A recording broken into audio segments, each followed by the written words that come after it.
ಪಿತನ ಸುತನ ಮತ್ತು ಪವಿತ್ರಾತ್ಮರ ನಾಮದಲ್ಲಿ ಆಮೇನ್. ಆತ್ಮನಾದ ದೇವರೇ ಬನ್ನಿರಿ, ನನ್ನೊಳಗೆ ವಾಸ ಮಾಡ ಬನ್ನಿರಿ. ಯೇಸು ರಕ್ತದಿಂದ ನನ್ನ ಅಭಿಷೇಕಿಸಿ, ಅಗ್ನಿಯಿಂದ ಪರಿಶುದ್ಧಗೊಳಿಸಿ. ಆತ್ಮನಾದ ದೇವರೇ ಬನ್ನಿರಿ, ಹೊಸ ಸೃಷ್ಟಿಯಾಗಿ ನನ್ನ ಮಾರ್ಪಡಿಸಿ. ಪ್ರಭು ಕ್ರಿಸ್ತರಲ್ಲಿ ಆತ್ಮೀಯ ಸಹೋದರ ಸಹೋದರಿಯರೇ, ದ ವೀಕ್ ಆಫ್ ಹೀಲಿಂಗ್, ಸೌಖ್ಯದ ಬಗ್ಗೆ ನಾವು ಮಾತನಾಡಿಕೊಂಡು ಬರ್ತಾ ಇದ್ದೇವೆ. ನಮ್ಮ ಕೀವರ್ಡ್ ಜ್ಞಾಪಕ ಇದೆ ಅಲ್ವಾ? ಯೋಹಾನನು ಬರೆದ ಶುಭ ಸಂದೇಶ 2ನೇ ಅಧ್ಯಾಯ ವಚನ 19. ಈ ಆಲಯವನ್ನು ಕೆಡವಿ ಹಾಕಿರಿ, 3 ದಿನದಲ್ಲಿ ಮತ್ತೆ ನಾನು ಅದನ್ನು ಮರಳಿ ಕಟ್ಟುವೆನು. ಇವತ್ತು ಈ ಗುಡಾರವೆಂಬ ಶರೀರ, ಈ ಆಲಯವೆಂಬ ಶರೀರ, ಮತ್ತಾಯ 10:28 ಶರೀರವನ್ನು ಕೊಂದು ಹಾಕುವವನಿಗೆ ಭಯಪಡಬೇಡಿರಿ, ಅವನಿಗೆ ನಿಮ್ಮ ಶರೀರದ ಮೇಲೆ ಅವನು ಹಕ್ಕನ್ನು ಚಲಾಯಿಸ್ತಾನೆ, ಆದರೆ ಈ ಶರೀರದ ಮೇಲೂ ಆತ್ಮದ ಮೇಲೂ ಅಧಿಕಾರವುಳ್ಳ ದೇವರು ನನ್ನ ಯೇಸು ನನ್ನ ರಕ್ಷಕ, ಆಮೇನ್ ಎಂದು ಟೈಪ್ ಮಾಡೋಣ. ಇವತ್ತು ಎಷ್ಟೋ ರೋಗಗಳು ಅಥವಾ ದುಃಖ ದುಗುಡಗಳು, ಮಾನಸಿಕ ಕ್ಲೇಶ ನಿಮ್ಮ ಶರೀರವನ್ನು ನಾಶ ಮಾಡಲು, ನಿಮ್ಮ ಶರೀರವನ್ನು ಕೆಡವಿ ಹಾಕಲು ಪ್ರಯತ್ನಿಸುತ್ತಿರಬಹುದು. ಆದರೆ ಒಂದು ತಿಳ್ಕೊಳ್ಳಿ, ಶರೀರದ ಮೇಲೆ ಅಧಿಕಾರ ಉಳ್ಳವರು ನನ್ನ ಯೇಸು ನನ್ನ ರಕ್ಷಕ, ಆಮೇನ್ ಟೈಪ್ ಮಾಡೋಣ. ನನ್ನ ಶರೀರದ ಮೇಲೆ ಅಧಿಕಾರ ಉಳ್ಳ ದೇವರು ನನ್ನ ಯೇಸು ನನ್ನ ರಕ್ಷಕ, ಆಮೇನ್ ಎಂಬುದಾಗಿ. ಆಗ ದೇವರ ವಶಕ್ಕೆ ಇದನ್ನು ನಾವು ಒಪ್ಪಿಸಿಕೊಡುತ್ತೇವೆ. ಓಕೆ, ಈ ಶರೀರವನ್ನು ಶತ್ರುಗಳು ಕೆಡವಿ ಹಾಕಿದರೂ ದೇವರು ಸೃಷ್ಟಿಕರ್ತ ಅದನ್ನು ಪುನಃ ಹೊಸದಾಗಿ ಪುನಃ ಅನ್ನುವಾಗ ಹೊಸ ಕಟ್ಟಡ ಎಬ್ಬಿಸಲ್ಪಡುತ್ತದೆ. ಕೆಡವಿ ಹಳೆಯದು ನಾಶವಾಗಿ ಹೋಯಿತು. 2 ಕೊರಿಂಥ 5:17 ಯಾರಾದರೂ ಯೇಸು ಕ್ರಿಸ್ತರೊಡನೆ ಒಂದಾದರೆ ಅವನು ಹೊಸ ಸೃಷ್ಟಿಯಾಗುತ್ತಾನೆ, ಹಳೆಯದು ನಾಶವಾಗುತ್ತದೆ, ಹೊಸದಿದೋ ಜನ್ಮ ತಳೆಯುತ್ತದೆ. ಆಮೇನ್. ಧೈರ್ಯವಾಗಿರಿ. ನಾವು ಯೇಸು ಕ್ರಿಸ್ತರೊಡನೆ ಸ್ನಾನ ದೀಕ್ಷೆ ಸಂಸ್ಕಾರದ ಮೂಲಕ ಒಂದಾಗಿದ್ದೇವೆ. ಯೇಸು ನನ್ನ ದೇಹದ ಪರಿಪಾಲಕ. ಓಕೆ, ಈ ದಿನದ ವಚನ ಶುಶ್ರೂಷೆಯಲ್ಲಿ ಮತ್ತೊಬ್ಬ ವ್ಯಕ್ತಿಯ ಜೀವನವನ್ನು ನಾವು ನೋಡುತ್ತೇವೆ. ಅವನ ಜೀವನವನ್ನು ಸೈತಾನ ಕೆಡವಿ ಹಾಕಿದಾಗ ದೇವರು ಹೇಗೆ ಮರಳಿ ಕಟ್ಟಿದರು ಎಂಬುದಾಗಿ. ನಮ್ಮೆಲ್ಲರಿಗೂ ಚಿರಪರಿಚಿತವಾದ ವ್ಯಕ್ತಿ ಯೋಬ. ಯೋಬನ ಗ್ರಂಥದಲ್ಲಿ ನಾವು ನೋಡುವಾಗ ಯೋಬನ ಕುರಿತು ಸರ್ವಶಕ್ತನಾದ ತಂದೆಯಾದ ದೇವರೇ ಸೈತಾನನಿಗೆ ಹೇಳ್ತಾರೆ, ನನ್ನ ದಾಸನಾದ ಯೋಬ ನಿಷ್ಠಾವಂತ, ಪ್ರಾಮಾಣಿಕ, ಭಕ್ತಿವಂತ, ಅವನು ಒಳ್ಳೆಯವನು ಎಂಬುದಾಗಿ. ಒಬ್ಬ ಮನುಷ್ಯನ ಬಗ್ಗೆ ದೇವರು ಸರ್ಟಿಫೈ ಮಾಡ್ತಾ ಇದ್ದಾರೆ ಅನ್ನೋದಾದರೆ ಯೋಬನ ಜೀವನ ಎಷ್ಟರ ಮಟ್ಟಿಗೆ ದೇವರಿಗೆ ಮೆಚ್ಚುಗೆಯಾಗಿತ್ತು ಎಂಬುದನ್ನು ನಮಗೆ ಕಂಡು ಬರುತ್ತದೆ. ಹೀಗೆ ಯೋಬನು ಜೀವಿಸುತ್ತಿದ್ದ ಸಮಯದಲ್ಲಿ ಸೈತಾನ ದೇವರ ಬಳಿ ಹೋಗಿ ಯೋಬನ ವಿಶ್ವಾಸವನ್ನು ಪರಿಶೋಧನೆ ಮಾಡುವುದಕ್ಕಾಗಿ, ಕೆಲವು ರೋಗಗಳು, ಕೆಲವು ಕಷ್ಟ ಸಂಕಟಗಳು ನಿಮ್ಮ ವಿಶ್ವಾಸದ ಪರಿಶೋಧನೆಗಾಗಿ ಬರುತ್ತದೆ. ಭಯಪಡಬೇಡಿ, ನಿಮ್ಮನ್ನು ಕರೆದ ದೇವರು ನಂಬಿಗಸ್ತರು, ಆತನು ನಮ್ಮನ್ನು ಕಾಪಾಡೇ ತೀರುವರು. ಸೈತಾನ ಹೋಗಿ ಪರ್ಮಿಷನ್ ತಗೊಂಡು ಬರ್ತಾನೆ. ಪರ್ಮಿಷನ್ ತಗೊಂಡು ಬಂದು ಯೋಬನನ್ನು ಹಿಂಸಿಸಲು ಪ್ರಾರಂಭ ಮಾಡ್ತಾನೆ. ಮಕ್ಕಳೆಲ್ಲ ಸತ್ತು ಹೋಗ್ತಾರೆ, ಆಸ್ತಿ ಬೆಂಕಿ ಪಾಲಾಗುತ್ತದೆ. ಕೊನೆಗೆ ಸೈತಾನ ಹಾಕುವಂಥ ಶೋಧನೆ ಅವನ ಶರೀರವನ್ನು ಅಟ್ಯಾಕ್ ಮಾಡೋದು. ಈಗ ಸಾಲ, ಹಣಕಾಸು ಅದು ಎಕ್ಸ್ಟರ್ನಲ್, ಅಂದರೆ ನಮ್ಮ ಶರೀರಕ್ಕೆ ಹೊರತಾದ ಸಮಸ್ಯೆ, ಹೋಗ್ಲಿ ಬಿಡು ಹೇಗೋ ಅದನ್ನು ಜಯಿಸೋಣ ಅಂತ. ಆದರೆ ಶರೀರದ ಸಮಸ್ಯೆ ಇಂಟರ್ನಲ್, ಅದು ನಮ್ಮ ದೇಹಕ್ಕೇ ಬರುವಂಥದ್ದು. ಆವಾಗ ರೋಗ ಬರುವಾಗ ಎಂಥ ಗಟ್ಟಿಮುಟ್ಟಾದ ವ್ಯಕ್ತಿಗಳು ಸಹ ಕುಗ್ಗಿ ಹೋಗುತ್ತಾರೆ, ಹೌದಲ್ವ? ಯಾಕಂದರೆ ಶರೀರ ಅವರಿಗೆ ಕುಗ್ಗುವಂತೆ ಮಾಡುತ್ತದೆ. ಈ ವಚನ ಶುಶ್ರೂಷೆ ಮೂಲಕ ನಿಮ್ಮ ವಿಶ್ವಾಸ ದೇವರಲ್ಲಿ ಇನ್ನೂ ಅಧಿಕವಾಗಲಿ. ಯೋಬನ ಗ್ರಂಥ 2ನೇ ಅಧ್ಯಾಯ 7ನೇ ವಚನ. ಸೈತಾನನು ಸರ್ವೇಶ್ವರ ಸ್ವಾಮಿಯ ಸನ್ನಿಧಿಯಿಂದ ಹೊರಟು ಬಂದು ಯೋಬನ ಅಂಗಾಲು ಮೊದಲ್ಗೊಂಡು ನಡು ನೆತ್ತಿಯವರೆಗೂ ಕೆಟ್ಟ ಕುರುಗಳು ಹುಟ್ಟುವಂತೆ ಮಾಡಿ ಆತನನ್ನು ಬಾಧಿಸಿದ. ತಲೆ ನೆತ್ತಿಯಿಂದ ಹಿಡಿದು ಪಾದದವರೆಗೂ ಅಲ್ಲಲ್ಲೇ ಕುರುಗಳು, ಅದರಲ್ಲಿ ಕೀವು, ರಕ್ತ ಸೋರ್ತಾ ಇದೆ, ಕಡಿತ, ಯಾತನೆ ತಾಳ್ಕೊಳ್ಳೋಕ್ಕೆ ಆಗ್ತಾ ಇಲ್ಲ, ಎಲ್ಲವನ್ನ ಕಳೆದುಕೊಂಡಿದ್ದಾನೆ. ಹೆಂಡತಿ ದೂಷಣೆ ಮಾಡಿ ಹೋಗಿದ್ದಾಳೆ.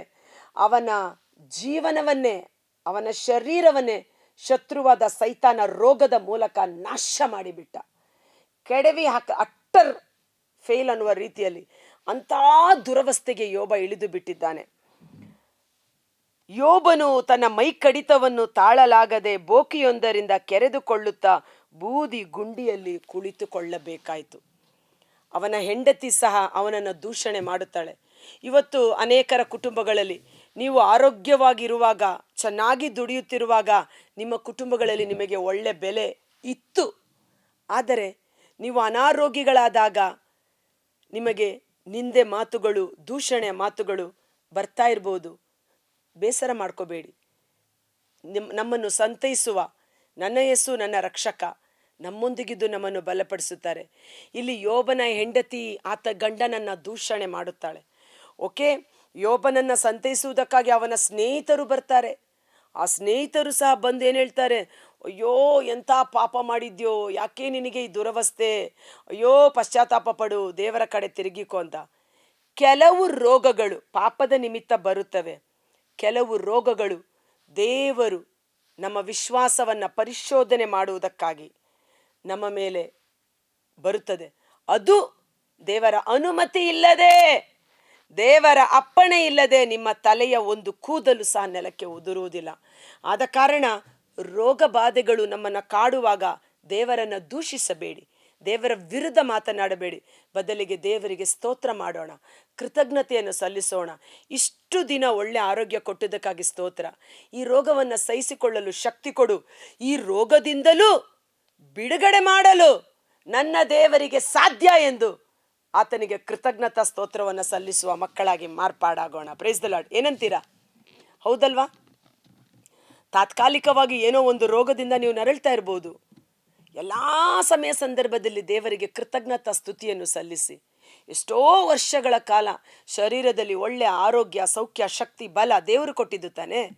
ಈಗ ಶೋಧನೆಯ ನಿಮಿತ್ತ ಸ್ವಲ್ಪ ಸಂಕಷ್ಟ ಬಂದಿರಬಹುದು.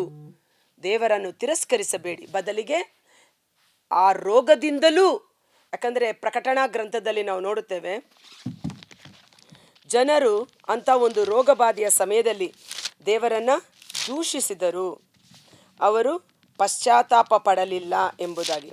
ಆ ವಾಕ್ಯ ತೆಗಿತೀನಿ.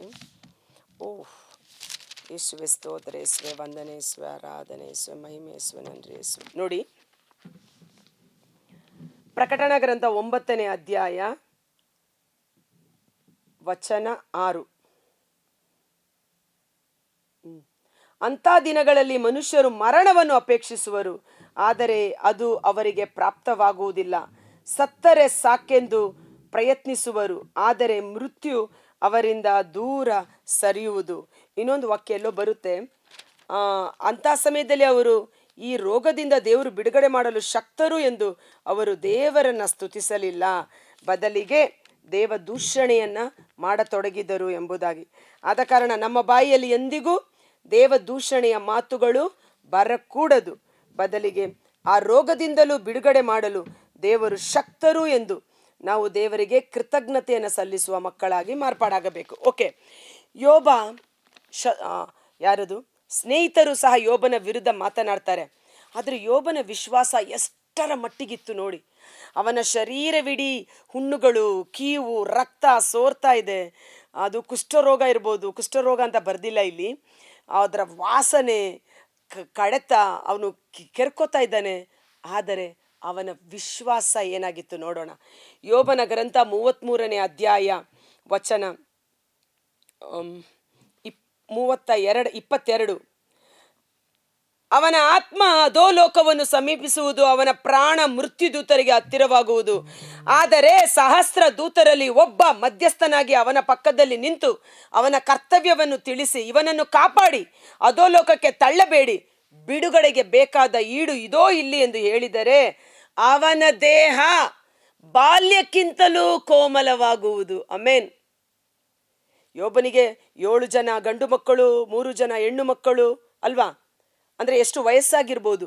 ಆದರೆ ಅವನು ಹೇಳ್ತಾನೆ, ನನ್ನ ಪರವಾಗಿ ದೇವರ ಸನ್ನಿಧಾನದಲ್ಲಿ ನಿಂತು ಸಾವಿರಾರು ದೇವದೂತರುಗಳಲ್ಲಿ ಒಬ್ಬ ದೇವದೂತ ಎದ್ದು ನನ್ನ ಪರವಾಗಿ ಮಾತನಾಡಿ ಅವನಿಗೆ ಬಿಡುಗಡೆ ಈಡು ನಾನು ಕೊಡುತ್ತೇನೆ ಎಂದು ಹೇಳಿದರೆ, ಇವತ್ತು ಕ್ಷೀಣಿಸಿರುವ ನನ್ನ ಶರೀರ, ರೋಗಾವಸ್ಥೆಯಿಂದ ಕುಗ್ಗಿ ಹೋಗಿರುವ ನನ್ನ ಶರೀರ ಮಗುವಿನ ಚರ್ಮದಂತೆ ಬಾಲ್ಯದ ಶರೀರಕ್ಕಿಂತಲೂ ಕೋಮಲವಾಗಿ ಮಾರ್ಪಾಡಾಗುವುದು. ಎಳೆತನದ ಚೈತನ್ಯವನ್ನು ಮತ್ತೆ ಅನುಭವಿಸುವೆನು. ರಿವರ್ಸ್. 7 ಗಂಡು ಮಕ್ಕಳು 3 ಹೆಣ್ಣು ಮಕ್ಕಳು. ಯೋಬನಿಗೆ ಎಷ್ಟು ವರ್ಷ? ಬಹುಶಃ ಒಂದು 50-60 ಆದರೂ ಆಗಿರುತ್ತೆ. ಅವನು ಹೇಳ್ತಾನೆ, ದೇವದೂತ ನನ್ನ ಪರವಾಗಿ ದೇವರ ಸನ್ನಿಧಾನದಲ್ಲಿ ಮಾತನಾಡಿದರೆ ನನಗೆ ಬಾಲ್ಯದ ಶಕ್ತಿ ಬರುತ್ತೆ, ಬಾಲ್ಯದ ಯೌವನ ಬರುತ್ತೆ, ಎಳೆತನ ಕೋಮಲ ನನ್ನ ಶರೀರದಲ್ಲಿ ಬರುತ್ತದೆ ಅಂತ. ಅವನ ಜೀವ ಮರಣ ನಿಮ್ಮ ನಾಲಿಗೆಯಲ್ಲಿದೆ. ರೋಗದ ಬಗ್ಗೆ ಮಾತನಾಡಬೇಡಿ. ಅವನು ಶರೀರವಿಡೀ ಕೊಳೆತು ಹೋಗಿದ್ದರು. ಅವನು ಹೇಳ್ತಾನೆ, ದೇವರು ನನಗೆ ಮತ್ತೆ ಎಳೆತನವನ್ನ, ಬಾಲ್ಯದ ಯೌವನವನ್ನ ಮರುಕಳಿಸಿಕೊಡಲು, ನನ್ನ ಜೀವನವನ್ನ ರಿವರ್ಸ್ಗೆ ತೆಗೆದುಕೊಂಡು ಹೋಗಲು ಶಕ್ತರಾಗಿದ್ದಾರೆ ಎಂಬುದಾಗಿ. ಜೀವ ಮರಣ ಅವನ ನಾಲಿಗೆಯಲ್ಲಿದೆ. ಅವನು ಮಾತನಾಡಿದ ಜೀವದ ಮಾತುಗಳು. ಯೋಬ 42:10 ನಾವು ನೋಡ್ತೇವೆ, ದೇವರು ಪ್ರತ್ಯಕ್ಷರಾದಾಗ ಯೋಬನ ದುರವಸ್ಥೆಯನ್ನ ನೀಗಿಸಿದರು. ಮೊದಲಿಗಿಂತ ಅವನ 2ನೆಯ ಸ್ಥಿತಿ ಉತ್ತಮವಾಗಿತ್ತು. ಅವನ ಶರೀರ ಪೂರ್ಣ ಸುಕ್ಷೇಮವನ್ನ ಅವನು ಹೇಳಿದ್ನಲ್ಲ, ನಾನು ಎಳೆತನ ಯೌವನಕ್ಕೆ ಹಿಂದಿರುಗುವೆನು ಅಂತ. ಅವನು ಎಷ್ಟು ವರ್ಷ ಬದುಕಿ ಬಾಳ್ತಾನೆ ಅಂತ ಬರೆದಿದೆ ಯೋಬ 42. ಯೋಬನು 140 ವರ್ಷ. ಡಬಲ್, ಎಲ್ಲದರಲ್ಲಿ ಡಬಲ್ ಅಲ್ವಾ? ಬಹುಶಃ ನಾನು ಹೇಳ್ದಂಗೆ ಅವನಿಗೆ 70 ವರ್ಷ ಆಗಿರ್ಬೋದು. 7 ಜನ ಗಂಡು ಮಕ್ಕಳು 3 ಜನ ಹೆಣ್ಣು ಮಕ್ಕಳು, ಆಸ್ತಿ ಅಂತಸ್ತೆಲ್ಲ ಮಾಡೋದಕ್ಕೆ 140 ವರ್ಷ ಕಾಲ ಬಾಳಿದನು. 4 ತಲೆಮಾರು ತನಕ ಮಕ್ಕಳು ಮೊಮ್ಮಕ್ಕಳನ್ನು ಕಂಡನು. ಹಣ್ಣು ಮುದುಕನಾಗಿ ಸತ್ತನು. ಅದ್ಭುತಕರವಾದ ಅಭಿಷೇಕ. ಕರ್ತರಾದ ಯೇಸುವೇ, ಮುಂಜಾನೆ ಜೀವಸ್ವರವನ್ನು ಆಲಿಸುತ್ತಿರುವ ಪ್ರತಿಯೊಬ್ಬ ಸಹೋದರ ಸಹೋದರಿಯರು, ಅವರ ಕುಟುಂಬಗಳನ್ನು ನಿಮ್ಮ ಕರಗಳಿಗೆ ಸಮರ್ಪಿಸುತ್ತೇನೆ. ಹದ್ದಿಗೆ ಯೌವನ ಮರುಕಳಿಸುವಂತೆ ನಿಮ್ಮ ಶರೀರದಲ್ಲಿ ಬಲಾಭಿವೃದ್ಧಿಯನ್ನು, ಶಕ್ತಿಯನ್ನು, ಯೌವನದ ಶಕ್ತಿಯನ್ನು ನಾನು ಮತ್ತೆ ಮರುಕಳಿಸಿ ಕೊಡುವೆನೆಂಬ ವಾಗ್ದಾನದಂತೆ ಯೋಬನ ದುರವಸ್ಥೆಯನ್ನು ನೀಗಿಸಿ ಅವನ ಶರೀರ 140 ವರ್ಷಗಳ ಕಾಲ ಬಾಳುವವರೆಗೆ ಹಣ್ಣು ಮುದುಕನಾಗಿ ಸತ್ತು 4 ತಲೆಮಾರುಗಳನ್ನು ನೋಡುವ ಒಂದು ಆಶೀರ್ವಾದವನ್ನು, ಸೌಖ್ಯದ ಶಕ್ತಿ ಅವನ ಶರೀರದಲ್ಲಿ ಕಾರ್ಯ ಮಾಡಿತ್ತು. ಯೋಬ ಹೇಳ್ತಾನೆ, ನನಗೆ ಬಿಡುಗಡೆಗೆ ಕೊಡಬೇಕಾದ ಈಡು ಇಲ್ಲಿದೆ ಎಂದು ಯಾರಾದರೂ ದೇವರ ಸನ್ನಿಧಾನದಲ್ಲಿ ಮಧ್ಯಸ್ಥಿಕೆ ವಹಿಸಿ ಪ್ರಾರ್ಥಿಸಲಿ ಎಂಬುದಾಗಿ. ಆದರೆ ದೇವರೇ ಅವನಿಗೆ ಕಾಣಿಸಿಕೊಂಡರು. ನಮಗಾದರೂ ಸರ್ವೇಶ್ವರನ ಸನ್ನಿಧಾನದಲ್ಲಿ ಬಲಪಾರ್ಶ್ವದಲ್ಲಿ ಕುಳಿತುಕೊಂಡು ಮಧ್ಯಸ್ಥಿಕೆ ವಹಿಸಿ ಪ್ರಾರ್ಥಿಸುವ ನನ್ನ ಯೇಸು, ನನ್ನ ರಕ್ಷಕ ನಮಗಿದ್ದಾರೆ. ಅವರ ರಕ್ತದಿಂದ ನಮ್ಮ ಸಕಲ ಪಾಪಗಳು ಕ್ಷಮಿಸಲ್ಪಟ್ಟಿದೆ. ಅವರ ಆತ್ಮರಿಂದ ನಮ್ಮನ್ನು ಅಭಿಷೇಕಿಸಿ ನಿತ್ಯ ಜೀವಕ್ಕೆ ಬಾಧ್ಯಸ್ಥರನ್ನಾಗಿ ಮಾಡಿದ್ದಾರೆ. ಯೇಸುವಿನ ಶಿಲುಬೆ ಮರಣ ಪುನರುತ್ಥಾನದ ಬಲದಿಂದ ನಮ್ಮ ಕೊಳೆತು ಹೋಗಿರುವ ಶರೀರಗಳು ಯೌವನದ ಶಕ್ತಿ, ಬಲ, ಅಭಿಷೇಕಕ್ಕೆ ಮರುಕಳಿಸಲ್ಪಡುವಂತೆ, ಡಿವೈನ್ ರಿವರ್ಸಲ್ಗೆ ಹೋಗುವಂತೆ ದೈವಿಕ ಶಕ್ತಿ, ದೈವಿಕ ಸ್ವಸ್ಥತೆ ಪ್ರತಿಯೊಂದು ದೇಹಗಳಲ್ಲಿ, ಶರೀರಗಳಲ್ಲಿ ಕಾರ್ಯ ಮಾಡಲಿ. ಭಯಪಡಬೇಡಿ. ಯೋಬ ಆ ಮರಣಾವಸ್ಥೆಯಲ್ಲಿ ಭಯಪಡಲಿಲ್ಲ. ಜೀವದ ಮಾತುಗಳನ್ನು ನುಡಿದ. ನಾವು ಸಹ ಹೇಳೋಣ, ಯೇಸುವಿನ ಗಾಯಗಳಿಂದ ನನಗೆ ಗುಣವಾಗಿದೆ. ಯೇಸು ಯೌವನ ಪ್ರಾಯದಲ್ಲಿ ಶಿಲುಬೆ ಮೇಲೆ ಸತ್ತದ್ದು ನನಗಾಗಿ. ನಾನು ದೀರ್ಘಾಯುಷ್ಯನಾಗಿ ಜೀವಿಸುವ ಕಾರಣ ನಾನು ಸಹ ಯೋಬನಂತೆ 4 ತಲೆಮಾರುಗಳನ್ನು ನೋಡುವೆನು. ಪೂರ್ಣ ಆಯುಷ್ಯ, ದೀರ್ಘಾಯುಷ್ಯವನ್ನು ಅನುಭವಿಸುವೆನು. ಈ ರೋಗ ನನ್ನನ್ನು ಮರಣಕ್ಕೆ ಕೊಂಡೊಯ್ಯುವುದಿಲ್ಲ. ಈ ಕಾಯಿಲೆ ಬಂದಿರುವುದು ಮರಣಕ್ಕಾಗಿ ಅಲ್ಲ, ದೇವರ ನಾಮದ ಮಹಿಮೆಗಾಗಿ. ನನ್ನನ್ನು ಗುಣಪಡಿಸುವ ಯೇಸುವಿಗೆ ಸಾಕ್ಷೀಕರಿಸಿ ಯೇಸುವಿನ ನಾಮವನ್ನು ಮಹಿಮೆ ಪಡಿಸುವಂತೆ ಈ ಜೀವಸ್ವರನ ಆಲಿಸುತ್ತಿರುವ ಪ್ರತಿಯೊಬ್ಬರ ಶರೀರದಲ್ಲಿರುವ ಎಲ್ಲ ರೋಗಗಳು ಯೇಸುವಿನ ನಾಮದಲ್ಲಿ ಸೌಖ್ಯವಾಗಿ ಮಾರ್ಪಡಲಿ. ದೀರ್ಘಾಯುಷ್ಯ ಅವರಿಗೆ ಉಂಟಾಗಲಿ. ಮರಣಕರವಾದ ರೋಗಗಳು ಯೇಸುವಿನ ನಾಮದಲ್ಲಿ ಸೌಖ್ಯವಾಗಿ ಮಾರ್ಪಡಲಿ. ಪವಿತ್ರಾತ್ಮರ ಜೀವ ಒಂದೊಂದು ದೇಹಾತ್ಮಗಳಲ್ಲಿ ಕಾರ್ಯ ಮಾಡಿ ಈ ದೇವರ ನಾಮಕ್ಕೆ ಸಾಕ್ಷಿಗಳಾಗಿ ನಿಲ್ಲುವಂತೆ ಯೇಸುವಿನ ಅದ್ಭುತಕರವಾದ ನಾಮದಲ್ಲಿ ಪ್ರಾರ್ಥಿಸಿ ಬೇಡಿ ಹೊಂದಿಕೊಳ್ಳುತ್ತೇವೆ. Amen. Thank you. God bless you. ಈ ವಿಡಿಯೋ ಲಿಂಕನ್ನು ಪರರಿಗೆ ತಪ್ಪದೆ ಶೇರ್ ಮಾಡಿ ಆಶೀರ್ವಾದವನ್ನು ಹೊಂದಿಕೊಳ್ಳಿ. ಮರಣದ ಶಕ್ತಿಯಾದ ಸೈತಾನನು ಗೆದ್ದು ಮೃತ್ಯುಂಜಯನಾದ ಪ್ರಭು ಯೇಸು ಯುಗ ಯುಗಾಂತರಕ್ಕೂ ಜೀವಿಸುವ ಯೇಸು. ಯೋಹನ್ನ 14:19 ಹೇಳುತ್ತೆ, ನಾನು ಸದಾಕಾಲ ಜೀವಿಸುವ ದೇವರಾದ ಕಾರಣ ನೀವು ಜೀವಿಸುವಿರಿ. ಈ ರೋಗ ಮರಣಕ್ಕಾಗಿ ಅಲ್ಲ, ದೇವರ ನಾಮದ ಮಹಿಮೆಗಾಗಿ. ಧೈರ್ಯವಾಗಿರಿ. ನಿಮ್ಮ ರೋಗಗಳು ಗುಣವಾಗಿದೆ. ಯೇಸುವಿಗೆ ಸಾಕ್ಷೀಕರಿಸಿ ಯೇಸುವಿನ ನಾಮವನ್ನು ಮಹಿಮೆ ಪಡಿಸೋಣ. Thank you.